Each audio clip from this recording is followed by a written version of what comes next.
Et ouais, déjà 30 ans que je fais de la guitare. Dans cette vidéo, je te partage mes meilleurs conseils qui vont te permettre de gagner du temps, d'éviter de commettre des erreurs. C'est parti, on part avec le premier conseil. Si tu as déjà acheté une guitare et qu'elle te fait mal aux doigts, il faut tout de suite remettre ce choix en question et peut-être s'orienter vers le choix d'une guitare classique avec les cordes en nylon comme celle-ci. Tu vois, il y en a des sympas avec un accès aux aigus, donc tu pourras faire tes solos favoris.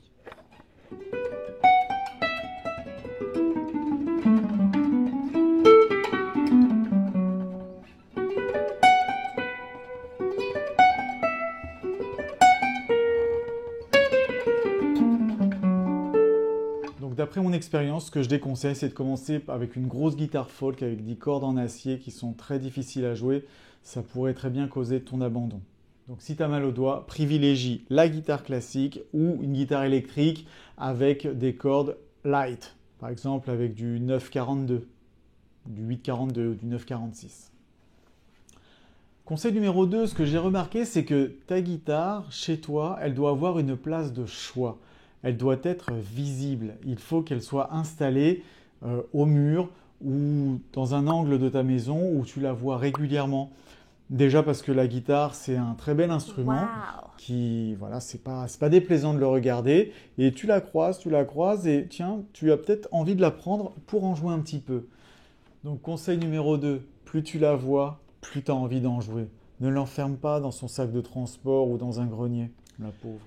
Conseil numéro 3, attention de ne pas te laisser abuser par certaines vidéos sur internet qui te disent que tu vas pouvoir apprendre à jouer de la guitare en 5 minutes.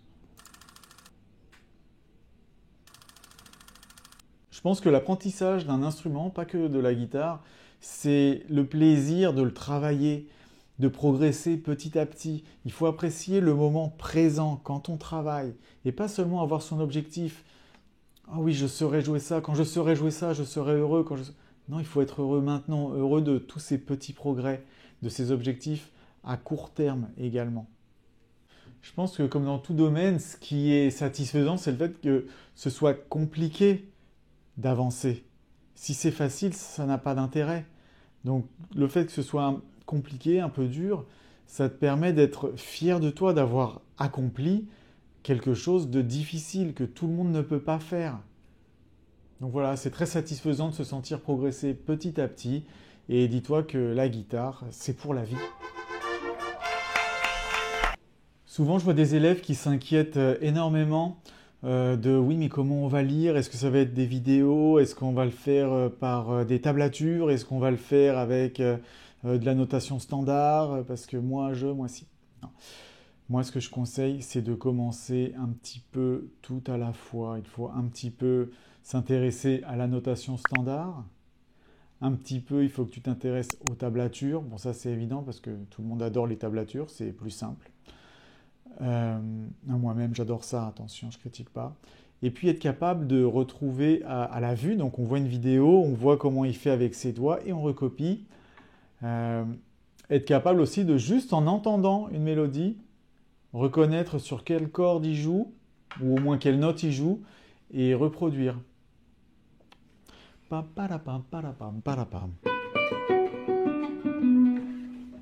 Le fait de maîtriser toutes ces méthodes vont vous encourager à écrire ce que vous avez dans la tête, à écrire ce que vous voulez recopier pour progresser. Donc c'est un cercle vraiment vertueux de s'entraîner à écrire des deux méthodes et retranscrire à l'oreille et à la vue. C'était le conseil numéro 4. Conseil numéro 5, fais-toi un maximum d'amis musiciens. Il faut que tu baignes dans un univers musical. J'ai perdu beaucoup de temps avec des mauvaises fréquentations et au lieu de travailler mon instrument, je faisais d'autres choses qui ne m'aidaient pas du tout dans mon apprentissage de la musique. Quand on est dans un environnement musical, forcément on voit quelqu'un qui joue, on entend, on a envie de faire comme lui, on joue, on s'inspire, on s'émule les uns les autres. Et pour être dans un bon environnement musical, il faut aussi avoir un bon professeur. Donc il faut trouver un bon professeur qui a de l'expérience en musique, mais qui sait aussi comment enseigner, avoir une bonne pédagogie, de la patience. C'est primordial pour être un bon professeur. Effectivement, cela a un coût, c'est un investissement financier, mais ça vous évitera de perdre beaucoup de temps. Conseil numéro 6, ta façon de travailler. Est-ce que tu travailles réellement? Parce que si tu prends ta guitare et que tu joues toujours les mêmes choses que tu as l'habitude de travailler,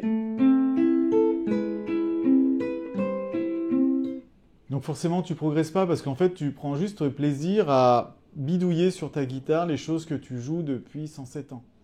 Il faut bien dissocier les séances de travail des séances d'amusement. Les séances d'amusement, effectivement, sont importantes. Je ne dis pas qu'il ne faut pas en avoir. C'est aussi pour ça qu'on fait de la musique, qu'on fait de la guitare. Mais quand tu travailles, tu travailles. Ça veut dire que tu joues quelque chose que tu ne sais pas encore jouer. Donc tu es obligé de ralentir le tempo, d'analyser les coups de médiator.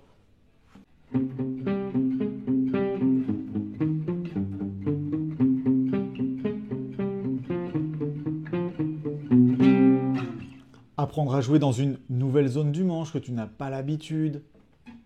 Quand tu travailles, tu te sens progresser. Quand tu fais que t'amuser, c'est là que tu te dis, oui, je stagne, j'arrive pas, je joue toujours la même chose. Voilà, donc attention à tes séances de travail. Pour moi, une bonne séance de travail, si c'est vraiment régulier, c'est tous les jours, 30 minutes te suffisent.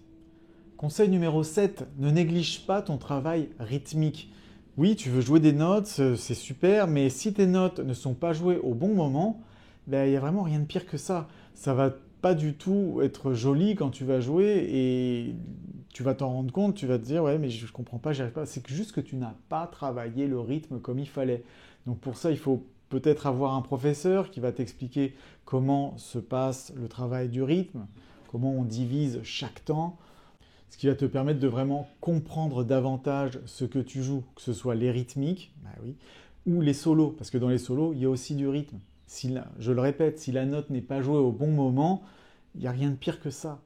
Donc je te conseille de travailler d'abord le rythme séparément de la guitare. Déjà en tapant la pulsation.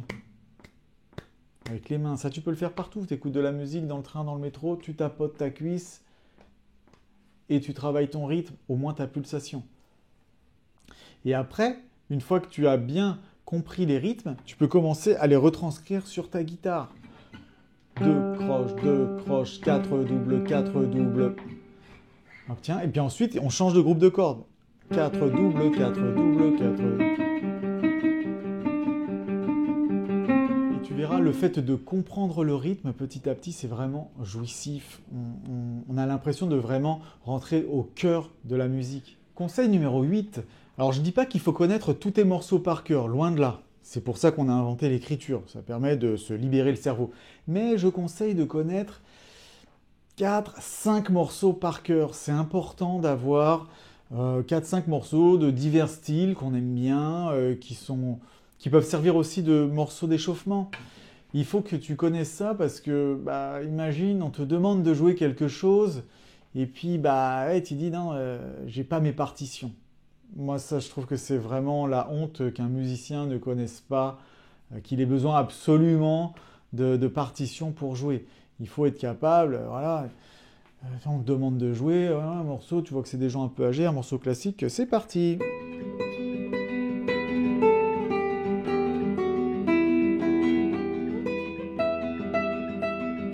Donc voilà, et là tu régales tout le monde, et en plus ils vont se dire, t'as vu, il a joué sans partition, hein. Oui, j'étais prêt. Donc voilà, conseil numéro 8, surtout évitez d'avoir à dire ça un jour. Ah non, je ne peux pas jouer, je n'ai pas mes partitions. Conseil numéro 9, souvent on est attiré par la virtuosité, nous les guitaristes, parce qu'il y a de grands virtuoses dans le style.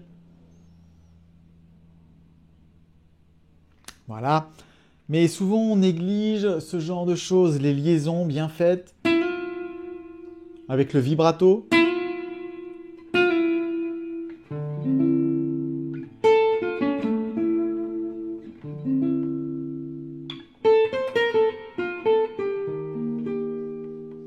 Le vibrato sur plusieurs cordes à la fois.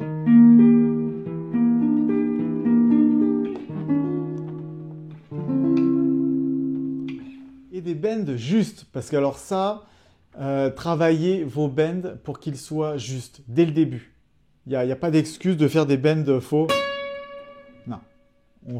Un bend, il doit atteindre une note. D'accord? Même en blues, quand on veut faire, par exemple... En fait... Donc là, on fait un quart de ton en blues. Là, j'ai fait un demi-ton. Il faut bien écouter. On écoute la note et on essaye de l'atteindre. Donc, les bends, juste, c'est super important. Vous allez avoir un jeu très propre grâce à ça. Conseil numéro 10. Alors oui, je l'ai dit tout à l'heure, il ne faut pas perdre du temps à jouer la même chose, à bidouiller sur sa guitare. En fait, ça veut dire qu'il ne faut pas faire que ça. Mais effectivement, il faut le faire, il faut que tu le fasses de temps en temps. Des moments d'improvisation, des moments de laisser aller vont te permettre de découvrir des choses. Je sais pas.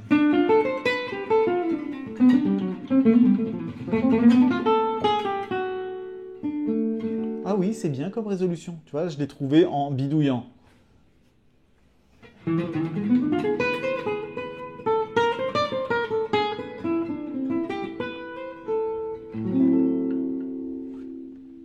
Voilà, et ça vous apprendra donc à ne pas avoir peur de parfois commettre des erreurs, parce que en fait, des fois, on fait ce qu'on appelle la bonne erreur.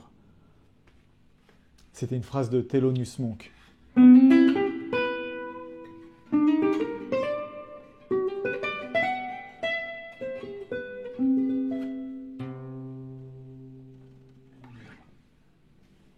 Conseil numéro 11. Alors je sais que ça c'est difficile, mais il faut progresser sans se comparer aux autres. D'accord? Ça peut être très motivant parfois d'entendre quelqu'un jouer mieux que soi, ou en tout cas à un niveau qu'on aimerait atteindre, et ça peut motiver. Mais des fois ça peut avoir l'effet inverse, ça peut dégoûter. Donc ça c'est se comparer aux autres de façon négative. Il faut à tout prix mettre ça à la poubelle et se satisfaire de ses propres victoires, de ses propres progrès. Petit conseil, tu peux t'enregistrer et voir au fur et à mesure du temps, est-ce que j'ai progressé ou pas? Et ainsi constater tes progrès. Est-ce que ta méthode de travail fonctionne? Donc concentre-toi sur toi. Et les autres, c'est simplement une source de motivation. Jamais de comparaison négative. Conseil numéro 12, essaye d'avoir un projet. Ça peut être enregistrer un album, ça peut être jouer avec des amis, jouer dans un groupe de musique, faire un concert. Tout ça, ça va te donner de la pression, de la petite adrénaline qui va te pousser à travailler plus. Et forcément, dans l'urgence, c'est la meilleure des orientations, c'est-à-dire que tu vas être beaucoup plus efficace grâce à cette pression. Il faut que tu te challenges. Si tu n'es pas très à l'aise avec ça, tu peux commencer avec, par exemple, des micro-challenges. Par exemple, c'est Noël, tu prépares 2 morceaux de chants de Noël pour ta famille quand ils vont être là. Il faut au moins connaître, par exemple, Joyeux anniversaire. Comme ça, dès que quelqu'un a son anniversaire, tu peux lui faire la chansonnette.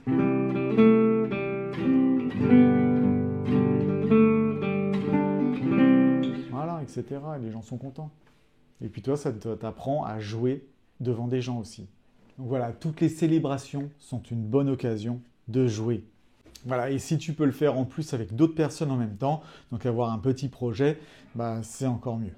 Apprendre les gammes, apprendre les arpèges, effectivement, c'est vraiment fondamental, c'est très important. Mais moi, si j'avais su, si on m'avait donné ce conseil, ça aurait été de travailler davantage de solos, des solos que tu aimes. Tu les travailles et tu fais toujours le lien avec... il faut toujours que tu fasses le lien quand tu travailles un solo avec les gammes et les arpèges que tu as appris avant. Donc voilà, travailler des solos, c'est ce qui permet de faire le lien entre toutes ces informations. C'est très important. Conseil numéro 15. Quand vous commencez à travailler quelque chose, essayez d'aller au bout. Parce que sinon, vous allez prendre cette mauvaise habitude de ne pas terminer, par exemple, ce morceau que vous vouliez travailler, un peu compliqué.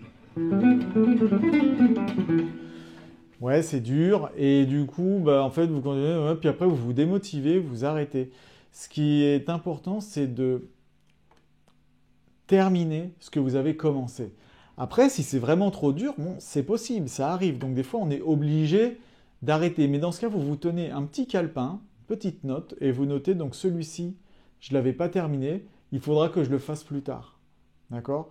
Donc, on a le droit de s'arrêter, de le garder pour plus tard, mais il ne faut pas abandonner, il ne faut jamais abandonner. Voilà, conseil numéro 16, bah forcément, c'est beaucoup lié avec le conseil précédent, ça veut dire tenez une liste de ce que vous travaillez. Comme ça vous fait un petit peu un historique, les morceaux, les techniques, etc. Ça va vous permettre d'avoir vraiment une vue très large et temporelle sur tous vos progrès. Conseil numéro 17, écoutez la musique que vous aimez, jouez-la, reproduisez-la, soyez cohérent dans ce que vous faites à la guitare et ce que vous écoutez. Parce que c'est un projet complet entre ce que vous aimez, ce qui vous fait plaisir aux oreilles, ce qui fait plaisir à jouer sur votre guitare. C'est ça qu'il faut atteindre comme synthèse, comme symbiose musicale. Pour moi, ce dernier point, c'est un petit peu la synthèse de tous les précédents. Donc voilà, j'ai adoré faire cette vidéo parce que même pour moi, ça m'a permis de revoir, de refaire un bilan après ces 30 années de guitare. C'est pour moi une synthèse qui rafraîchit toutes mes lignes directrices et qui sont pour moi un parfait équilibre entre travail, progression, projet et plaisir.